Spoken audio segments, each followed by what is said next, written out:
10 paintings, 1 artist. To chase a dream she never even dreamed she could dream.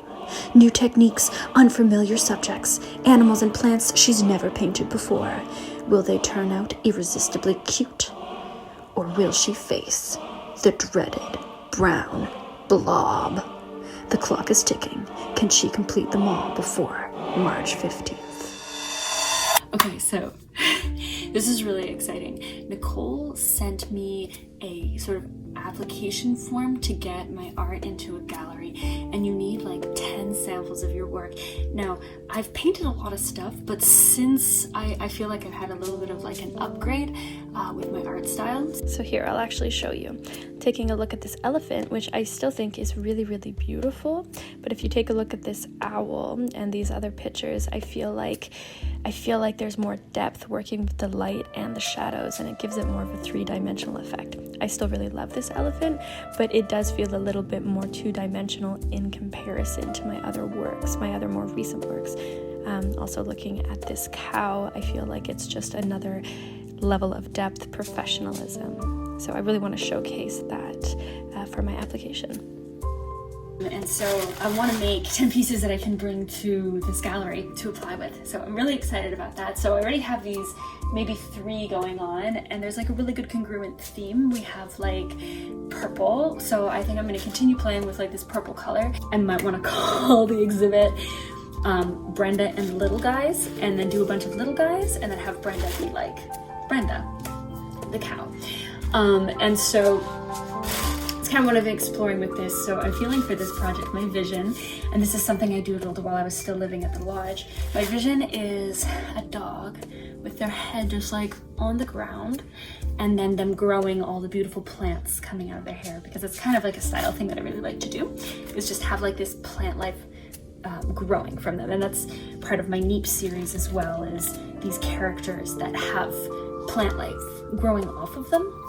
They're little plasmid beings, so I'm really obsessed with drawing them, and I first started drawing them when I was like just a kid. So anyway, back to the point, this is sort of a documentation of me getting my rear in gear for accountability to see if I can apply to have my art in a gallery, which would be a crazy dream. I never even imagined that it could have been a dream, and now I'm dreaming it. So I'm here to share that journey with you guys.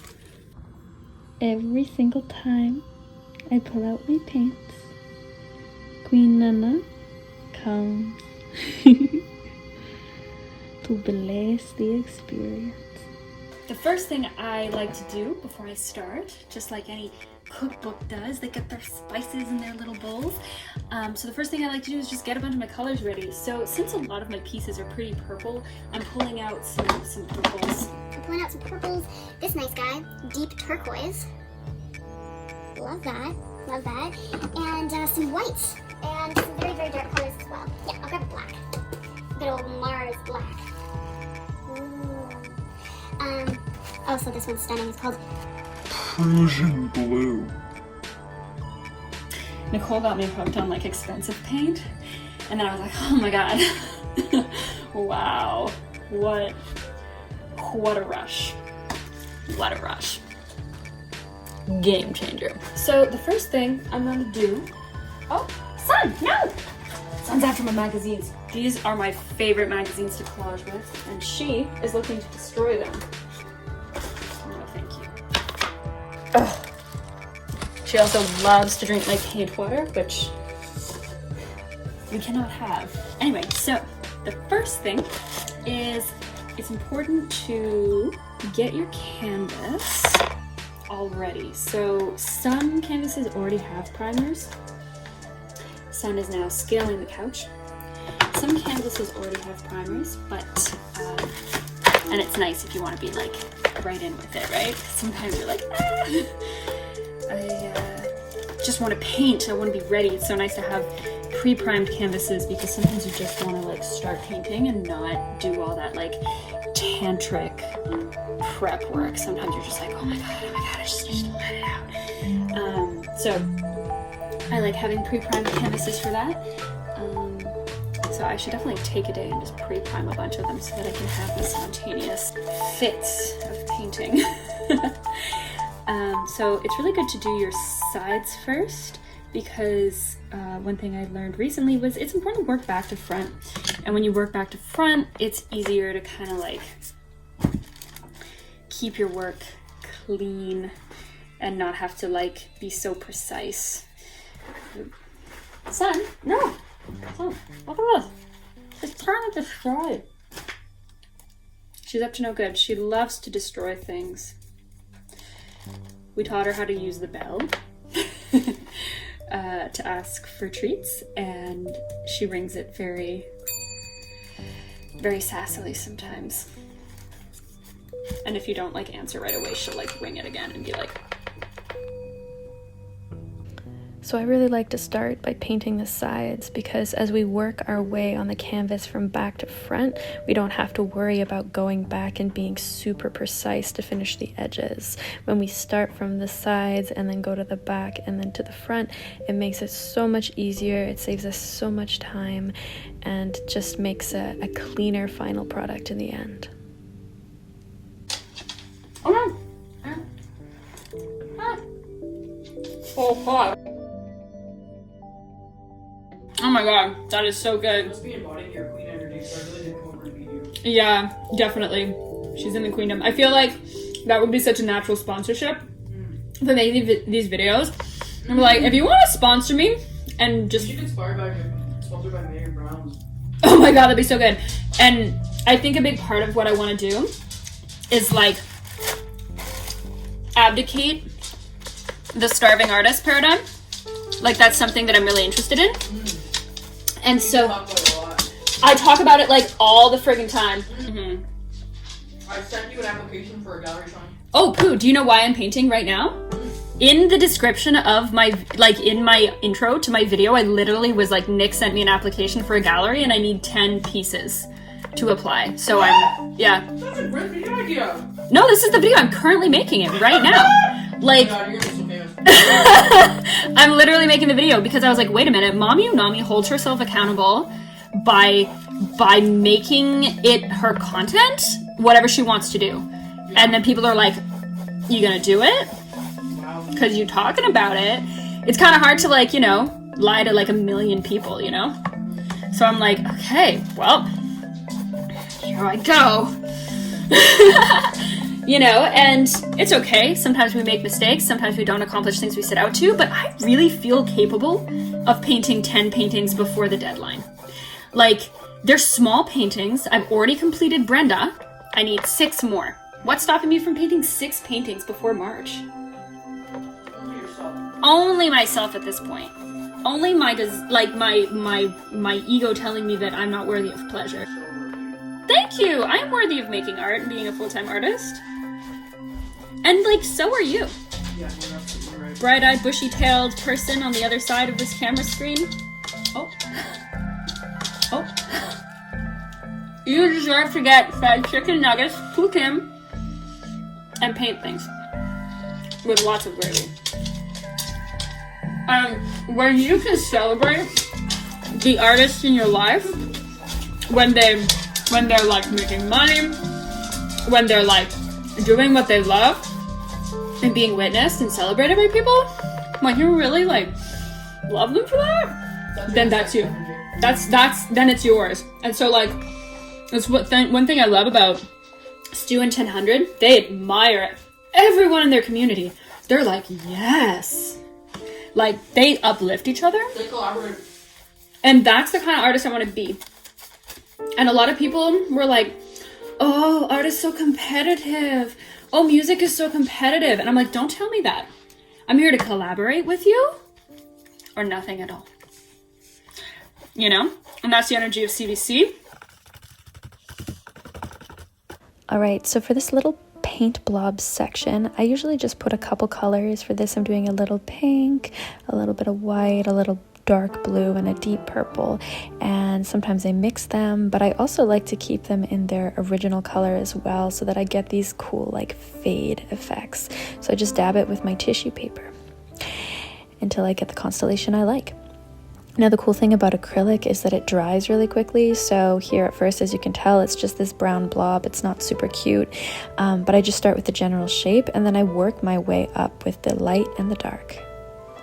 I would say that I'm not the most precise painter. My lines aren't necessarily perfect, but something that I do like about painting in this particular medium is you don't have to be so precise. You can kind of work with shapes and then refine it and keep refining. So I really like that as a process. Personally, I find that really nice because then I don't have to worry about this perfection. It gives me a lot more flow. And a really incredible tool that I just wanted to share is like something that really changed my game for painting, which is like surprising.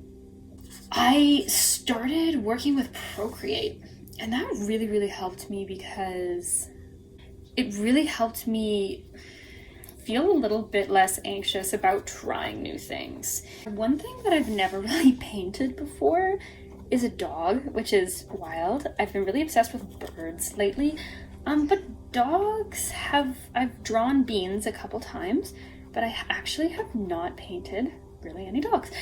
And so this is really exciting for me. I'm kind of exploring what that feels like. And to me, the thing that feels the most important for a dog is the eyes. If you can get the eyes right, you know, there's that movie, All Dogs Go to Heaven. Like, I completely agree. It is true. It is true. Because if you've ever had a dog look you in the eyes, you know that it's true. One part of my style that I realize is probably heavily influenced by like anime culture, watching a lot of animes growing up, is like the massive eyeballs. So you can see Brenda has really huge eyeballs.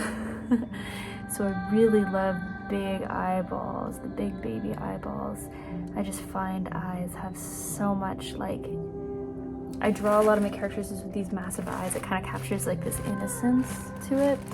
And so, I don't know, I think that's an interesting little thing that I've noticed stylistically in a lot of my work. So I've been contemplating kind of what plants I want to grow out of the head of this little beautiful little creature, and I'm gonna take a risk and paint something I've never painted before. Honestly, there's a lot of things that I haven't painted before, but I'm gonna do 4-leaf clovers. I actually have a 4-leaf clover tattoo right here, and Michelle, an artist who I deeply admire her work, beautiful art she makes, tattooed it. So I feel like it's a nice acknowledgement of, you know, the art. I feel really lucky for all the artist people that are in my life. I feel like they've been so many moments of grace to all these artists in my life being like, oh yeah, I guess I could do art. I guess I could do. I'm really excited about painting these little 4-leaf clovers. I find they're super cute and super fun, and you know, they're just like a bunch of little hearts with some shading, so I really enjoy them.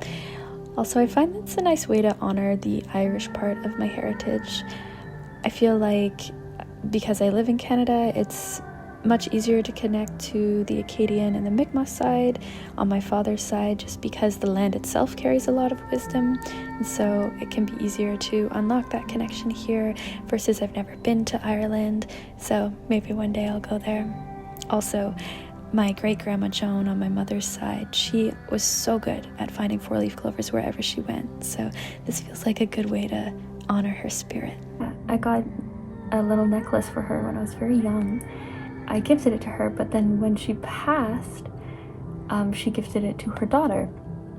And then I had forgotten that I had gifted it to her because I had gifted it to her so young.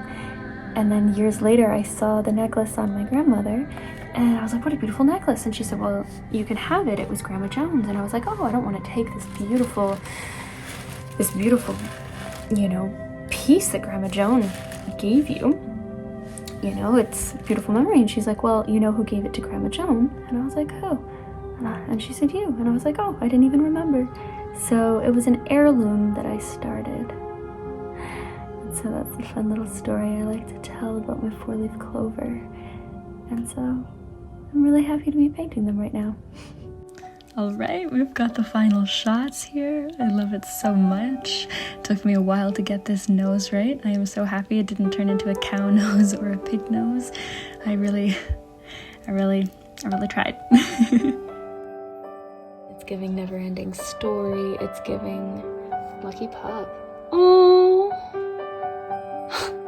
I totally didn't even think about this, but we had a dog named Lucky growing up, and yeah.